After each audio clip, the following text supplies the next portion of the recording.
So then what? Wait, are we recording? Yeah. Oh Lord. No, don't put it I'm on just yourself. all on my phone. I'm like, blah, blah, blah, looking for my uncle that look like Frederick Douglass. Let me show you. So. Sorry.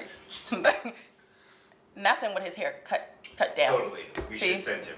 That's Uncle Paul. We should. Y'all saw him on 5 Heartbeats. Just gonna shout out a couple of. Was he on Law and Order though? Yes. Which you know is my rule. Absolutely. I would not even bring up my uncle who was an actor if he wasn't on Law and Order. Every little kid is taught that they shouldn't talk to strangers. I mean, do you talk to strangers? How do you know if a stranger is worth speaking to? Hey kid, don't talk to strangers. Where's my daughter at? I'm gonna go get my daughter in here in a minute and tell her she's 3 weeks old, but she needs to know this.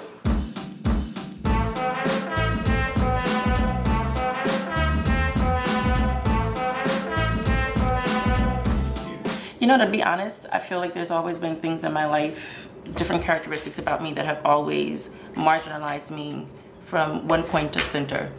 You call it, I exist that way. Woman, youthful, black, queer, poor, smart, cute, tall, left-handed, asthmatic, whatever, right? I'm hitting all the categories, right? So I've never really thought, to be honest, about what large-scale revolution looks like, because I've always had to actually just think about what my immediate safety was on a daily basis.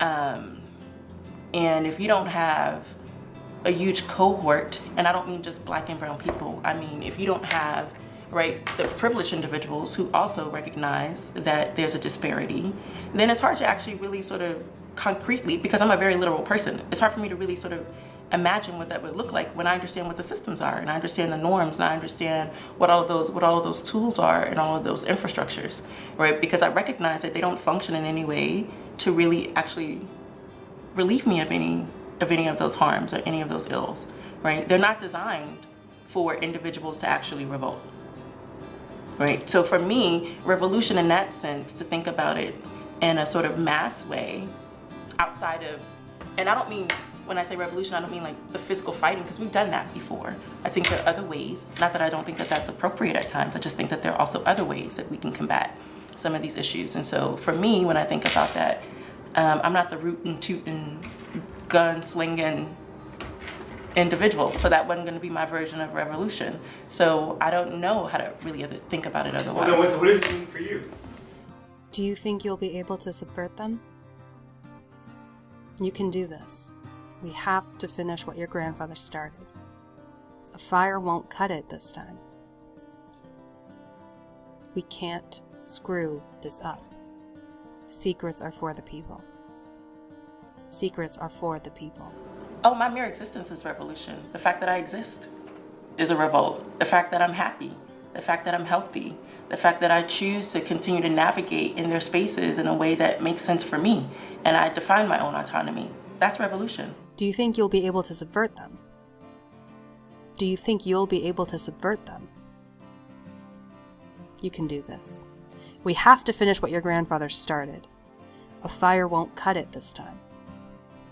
We can't screw this up. Secrets are for the people. Secrets are for the people.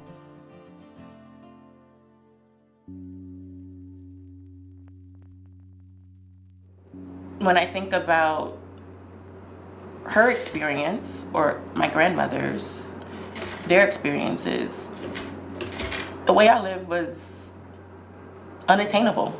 So much so that my maternal grandmother was ostracized for wanting to live her life in a way that was much more independent of a man. So, or independent of social norms and social structures. So I think even then, in the 1930s and the 1940s, her existence was a revolution. So I think I come from good cloth and good stock. Do you think you'll be able to subvert them? You can do this. We have to finish what your grandfather started. A fire won't cut it this time.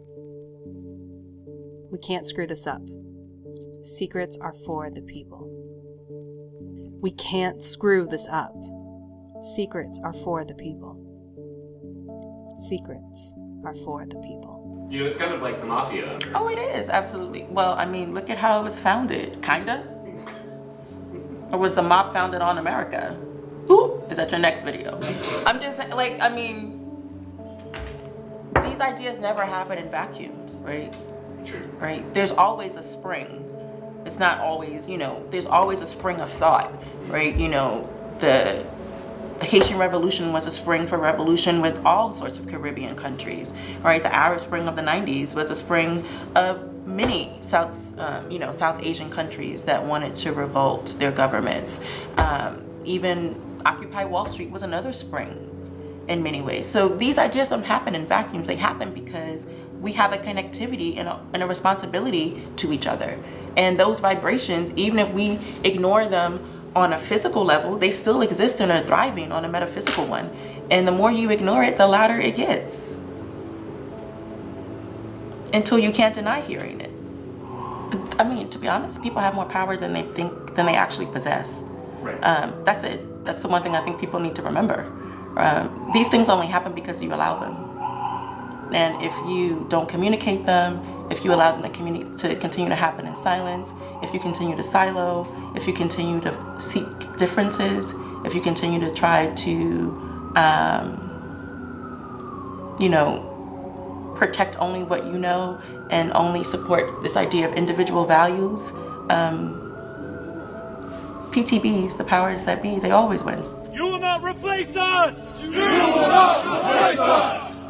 It's been designed around differences. Man and woman, rich and poor, old and young. The South will rise again! Russia is our friend! And so I think when people can distance themselves from that, from those ideals, from those titles, from those norms, then it becomes easier to see the larger scheme. Why don't you cover up every aspect of this culture, which is ultimately derived from white people on this continent? You know it as well as I do. In fact, you learn that in your courses. You learn about the evil white privilege, the genocidal maniacs who created this country. That's what you probably learned. I was a history teacher intentionally because I wanted to make sure that Black and brown and marginalized minds had access to the information that was actually accurate, right? My job is never as a facilitator, as an educator, to make sure that when you leave, you're thinking like me. I want to just make sure you're thinking. And I want to make sure you're thinking critically. I mean, we don't even read anymore. Right? It's 140 characters. I'm going to read the first 2 lines of each paragraph. I'm going to say I've read the whole article. And that's it. And that's it. And I don't even check to see if it was accurate. I'm upset that there weren't enough Americans that were smart enough to really use their resources and their access to combat this. Those things I know I can tap into those emotions much faster than I can tap into fear. I am afraid for other people that haven't necessarily experienced this type of oppression and this type of marginalization in this type of way, because I think when people are afraid, they sometimes do unwise things. And when people function from a place of fear, they oftentimes fuck everything up for everybody else. And so those things concern me.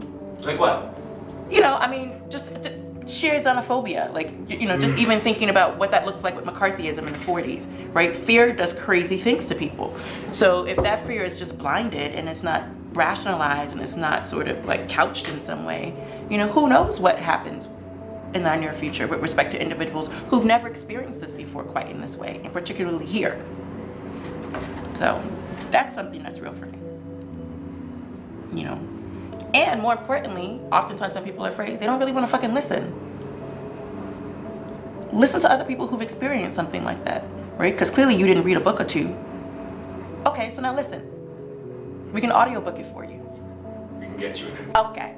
We can get you in it. Can we do that? Well, firstly, I don't really love titles in general. So, I don't generally tend to try to ascribe to any of them. Because I think oftentimes that pigeonholes individuals. It pigeonholes your ideals, it pigeonholes your views. If I've called myself a liberal, but I also feel this way about abortion, oh my God, it's 2 simple questions that you have to ask yourself every day. What do I need to do to exist in this place peacefully? What do I need to do to make sure I'm not impeding someone else from existing in their place peacefully? The reason why we don't have more of those individuals, right, is because it's hard to do it by yourself. It's hard to be a visionary. It's hard to be a thought leader. And it's hard to be a change agent. It's not easy work. But there's so many philosophies that already teach those ideals. They're just not theoretically Western mainstream, right? Buddhism teaches that. Contemplative practices teach that. So they're already, these ideals already exist. This isn't like something that needs it's to not get radical. and it doesn't have to get reinvented. The wheel's already there and it's churning, right? But it's harder for people to do that, because then that means that, oh wait, I might have to share the water. You mean I can't just tax it? And you're thirsty too? Oh, people like you tend to be more thirsty than people like me. Like, that's ridiculous. Everyone knows someone who's been harmed by one of these atrocities, by one of these degradations, by one of these titles, by one of these norms, by one of these what we consider to be status quo. So we all do. So remember that shit if you don't remember anything else. If you have to personalize it for yourself, for you to be able to give a fuck, do that. I don't care why you're being nice. Just be fucking nice. Be a human.